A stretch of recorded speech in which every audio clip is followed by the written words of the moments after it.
Welcome to another episode of Coffee with the County. Today I am with Nick Anderson. Nick is our adult protection investigator. Yes. Well, how are you, Nick? How's it going? Good. Thanks for having me, Mark. Yeah, great. Great to have you in here. I know this is an important topic, and I believe your department flows through HHS, Health and Human Services. Yep. So you're all part of that. I want to start always with the staff and with you, Nick. Tell us about you. How'd you get here? How long have you been here? Well, I graduated from North Dakota State University with a bachelor degree in criminal justice. Go Bison. And yeah, from there I worked a little bit in the criminal justice field, which eventually led me to Aiken County Health and Human Services, where I've been the past 8.5 years or so. Oh, really? Yeah. That's a long time. Yep. Thanks for doing that. Yeah. Thanks for coming to Aiken County and doing that. As we look at adult protection, and that's kind of a general term. So let's talk a bit of what does adult protection mean? What does it do? Sure. So adult protection, it's a social service program provided by counties that protects individuals who are determined to be vulnerable adults. We do our best to protect them from abuse, neglect, and financial exploitation. Okay, yeah. So financial exploitation, like I've heard at different times the scams that are out there. Yes. And we'll talk about what is a vulnerable adult before the end of this, I'm sure. But is it protection from things like that? If somebody's getting scammed, they can call in and ask for assistance, or? Yeah, sometimes we get vulnerable adults themselves that will make reports about maltreatment they may have experienced, and a lot of times it is financial exploitation. You kind of touched on, there's all sorts of scams out there that many people have probably heard of by now. They're pretty common, and yeah, we do our best to address those and prevent them from continuing. Yeah. And that is it's a free service. Yep. To the general public, to the vulnerable adults, or people that are considered or designated vulnerable adults, I would think. Yeah. Yep. And we'll get more into what a vulnerable adult is. But yeah, when we get a report, it's adult protection. We're here to protect vulnerable adults in the community and facilities, and that's what we're here for. That's awesome. I'm sure you have, we mentioned scam, and adult protection is about a lot of different things, right? Mm-hmm. Tell me about some of the goals of adult protection. What do you guys try to work on every day? Our role is to investigate and respond to the reports which involve abuse, neglect, or exploitation. Again, goals are just to promote safety, independence, quality of life for the individuals that are determined to be vulnerable, and we take measures to stop maltreatment from continuing and just kind of mitigate that risk and prevent further maltreatment. All right. So listeners out there, if you're concerned or you have someone that you're concerned about, obviously Nick and his department there are there to help you. We'll get through some contact information before we go.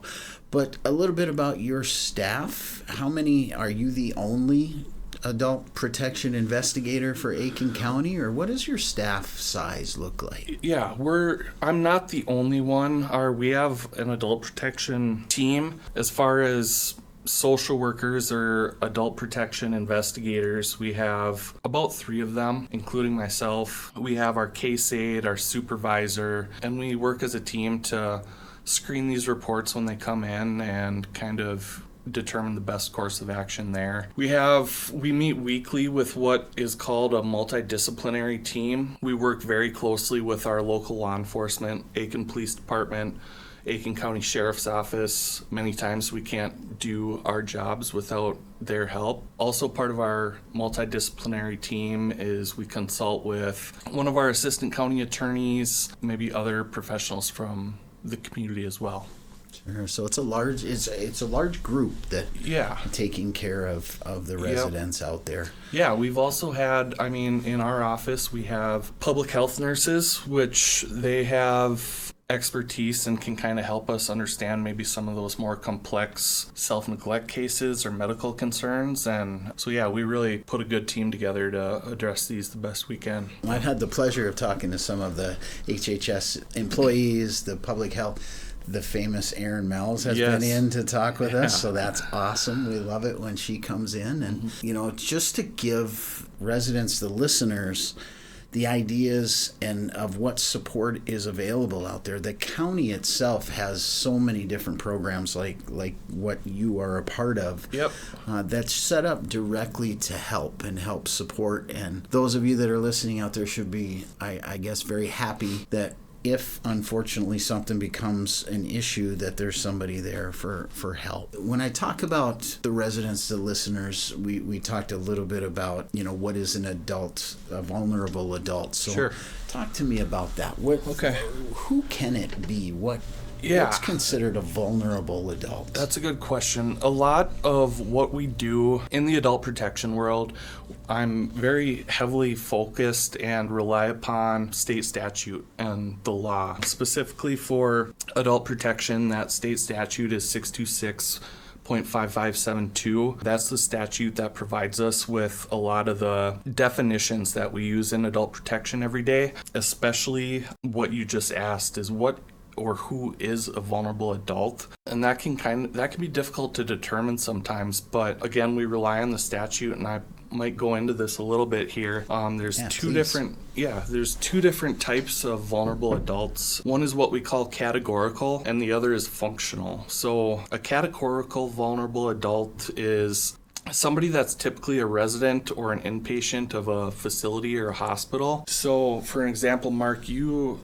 sit here today, you're probably not a vulnerable adult, but if you need to go spend a night or a few in the hospital, you automatically fit into that category where, because of where you are and what you might be experiencing, that fits you into that categorical vulnerable adult.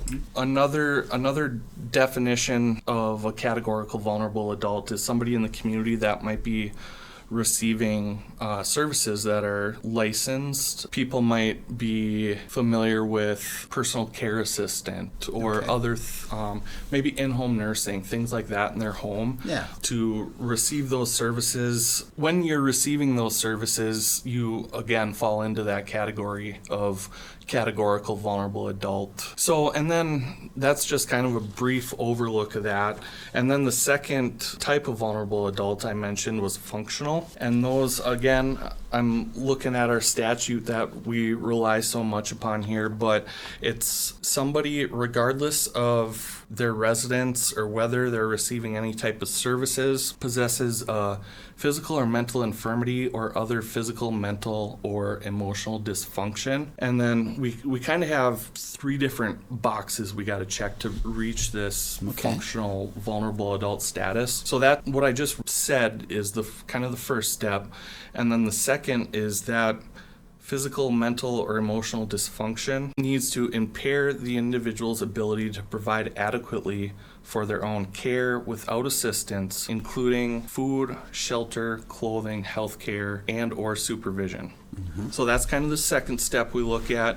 And then to meet that vulnerable adult definition. So because of those first two things I talked about, to meet the functional vulnerable adult status, the third piece, I'll call it, is that because of the dysfunction or infirmity and the need for care services, the individual has an impaired ability to protect themselves from maltreatment. So that's kind of a lot. It's a great question. You might think, well, somebody I know might be vulnerable, and they might not be, and we kind of have to rely on that statute and those things to determine that. Yeah, vulnerable adult is over 18, right? Yep. But age doesn't matter in it. And I think sometimes in Aiken County, we have an elderly population or an aging population. And sometimes when I hear adult protection, it's protecting seniors and making sure that they're well taken care of, and they run into some times where they're not going to tell you that they need help, but they may need some help and support at times. And I think that's kind of what we're Yep. what's in my mind as vulnerable adult. I know that there's many different definitions for it too in many areas. Yep. I'm glad you brought up the topic of age. It's, again, you said somebody over 18 and they might have a condition, physical, mental, emotional infirmity or dysfunction that makes them vulnerable to maltreatment. And again, you kind of touched on maybe more elderly people, but there are people that might be 70, 80, 90 years old that are doing really well, and they may not, fall into these categories that I mentioned. So that's it's so interesting, and it's such good work. It's such important work that you folks are doing over there, and one of the reasons why we do these is to make sure that we're highlighting the talented staff that we have here at Aitkin County, and thank you for doing what you're doing. We truly appreciate that. You make the world a better place and make Aitkin County a better place for what you're doing. That sounds cheesy, but it's true. Thank it's you. Absolutely Yeah, true. we all appreciate it. I'm listening. I'm wondering if somebody I know, if you see something, say something kind of thing, if there's somebody that you're concerned with or you have your own concerns, how do we get a hold of you at the Adult Protection Services area? So in adult protection, we have what I think is commonly referred to as the common entry point, and that's where throughout the entire state of Minnesota, people call into one place, and we call that the Minnesota Adult Abuse Reporting Center. People may have heard the term before. Sometimes our vulnerable adult reports are referred to MARC reports, and that's the acronym for that reporting center. So that center is operated by the Department of Human Services, DHS. I believe it's down in the metro area to report suspected maltreatment. That program or reporting center is available 24 hours a day, 7 days a week, open on Sundays. That can be reached by anybody via phone. And at that reporting center, they have professionals there that they'll ask you questions and gather facts and more information about the alleged or suspected maltreatment. Okay.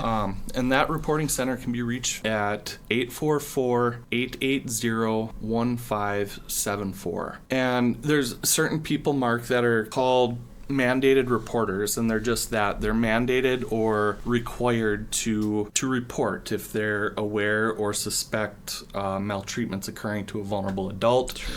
Those people include law enforcement, social service staff, teachers, education staff, caregivers, licensed caregivers, medical professionals, mental health providers, people like that. Yeah, sure. And those people are often encouraged to make their mandated reports online. They're certainly welcome to call that phone number, but sometimes it's convenient to your own report online at the Minnesota Adult Abuse Reporting Center.